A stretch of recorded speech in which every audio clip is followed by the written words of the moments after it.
Finally, it's been a long, long campaign. Just ask Abigail Evans. I'm tired of Barack Obama and Mitt Romney. That's why you're crying? Oh. But before we fold things up, we're going to take one last look at the campaign season with an extended retrospective produced by Post-video journalist A.J. Chavar and narrated by Cillizza.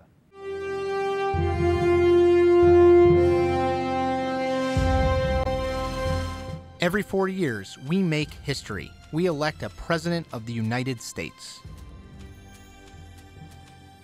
This year's campaign was not only fought with boots on the ground, but with social networks, TV ads, and reams of voter data. Despite economic woes and skepticism about his policies, President Obama's aggressive campaign and personal popularity led him to victory. At the start, it was a crowded race. Romney kind of outperformed a lot of the other candidates on stage, and yet some of the other candidates would kind of rise above him in the polls. Although Mitt Romney was the presumed frontrunner for the GOP nomination, many Republicans, concerned that the former governor from Massachusetts wasn't conservative enough, were still shopping. Most of the flavor of the month candidates crashed and burned before the primaries even began. Agency of government, yeah. I would do away with the education, commerce. And let's see, I can't. The third one I can't, sorry. Oops. Well, the Obama administration and the Obama campaign really always felt that Mitt Romney was going to be the victor in the Republican primary, that he would emerge despite all the ups and downs. They always were focused on Mitt Romney. Mitt Romney is going to be our nominee. In mid-April, the Obama campaign finally had an official opponent to compete against. Tax havens, offshore accounts, carried interest. Mitt Romney has used every trick in the book. They wasted no time and immediately began painting Mitt Romney as a wealthy businessman disconnected from regular working people. It was the beginning of 6 months of both sides trying to differentiate themselves to the American public.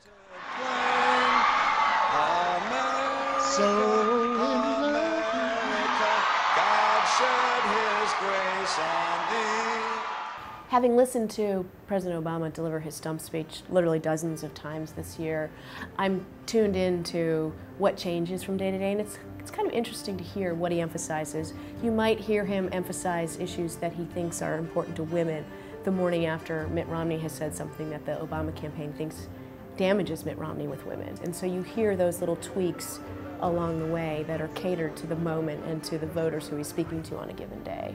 But when it comes to a woman's right to make her own health care choices, they want to take us back to the policies more suited to the 1950s than the 21st century. In a race where outside groups, many of whom didn't have to name their donors, could raise unlimited funds, more money was raised and spent than ever before. There's a misconception that this is the super PAC election. In a lot of ways it is, but as much impact as the super PACs have had, we also have to look at these nonprofit groups. These are not super PACs, they're issue advocacy groups. They've spent about as much money as these super PACs have so far this year. It's not just about the money, it's also about personality. By early summer, one of Washington's favorite parlor games, speculating on a vice presidential candidate, began in earnest. Romney had to decide between picking someone from the conservative Tea Party wing of his party or someone who represented the GOP establishment. The Romney team hoped to do both at once. It's an honor to announce my running mate and the next Vice President of the United States, Paul Ryan. The Romney advisors felt that that pick would really crystallize the choice between governing philosophies between the current Democratic administration and the Republicans, and what it did is it rallied the Republican base. Obama, on the other hand, had already made a VP selection 4 years ago. Everybody likes to joke about Joe Biden, joke about the gaffes. President Obama does it. But the reality is that he adds something to that ticket that benefits President Obama because it fills in some weaknesses in his sort of political resume. The next big test was the conventions. These were an opportunity for both parties to define or redefine themselves. Republicans cast Romney as the protector of the small business owner. No, because we built it. He started the business, one he built by himself. For the sake of the future of small business, we need to replace Barack Obama with Mitt Romney. While Democrats cast Obama as the champion of the middle class. When it comes to getting the middle class back to work, Mitt Romney says no. I grew up in an America that invested in its kids and built a strong middle class. And every semester he was determined to pay that bill right on time, even taking out loans when he fell short. The real star of the Democratic convention was Bill Clinton, who in many ways was able to articulate the reasons for electing Barack Obama better than Barack Obama himself could. I want to nominate a man who's cool on the outside.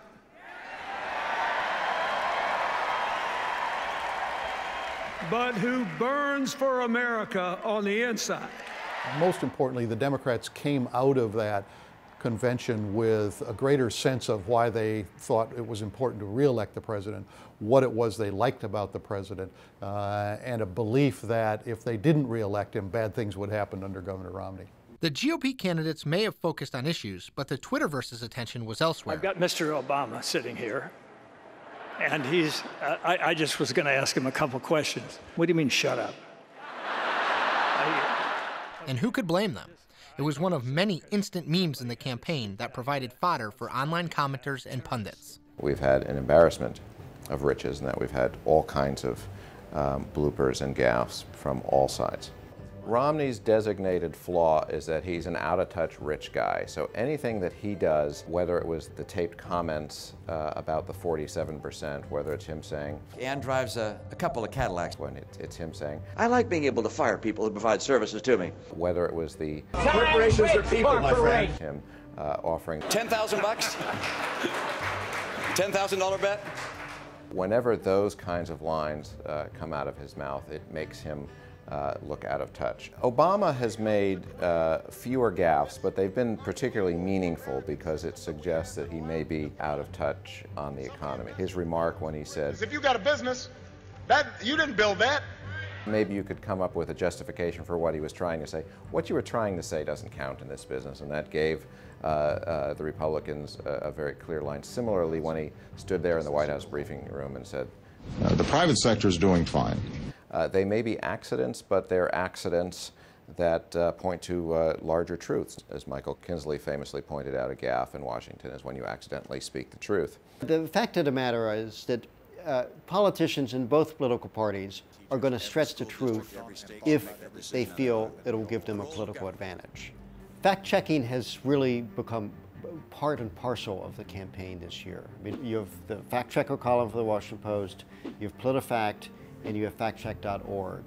And you see both campaigns throughout the year would cite the fact-checkers to validate either their claims or to, particularly, to trash the other guy. They are not true. Completely misleading. It's completely false. We Irish call it malarkey. The debates were the last opportunity for candidates to sell themselves to a large public audience.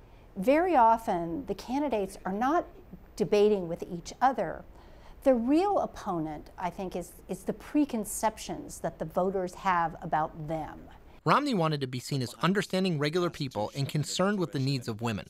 Obama wanted to be seen as someone who could keep his word and raise doubts about Romney's readiness for the job, particularly on foreign policy. These three presidential debates really served as a reset button. This was never going to be a game that was going to be won by a touchdown. It was a game that was going to be won by a field goal. And in the end, both campaigns knew that they were going to have to win this thing on the ground, voter by voter.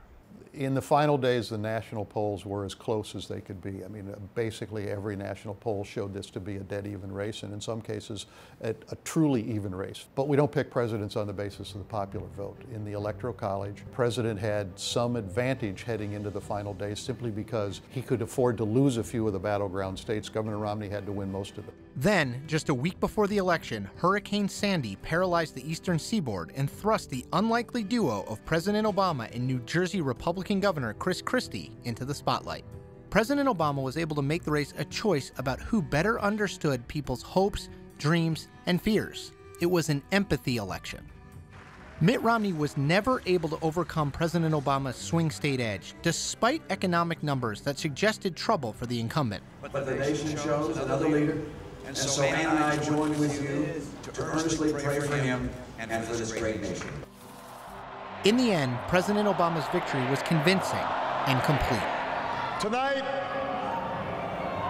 More than 200 years after a former colony won the right to determine its own destiny, the task of perfecting our union moves forward.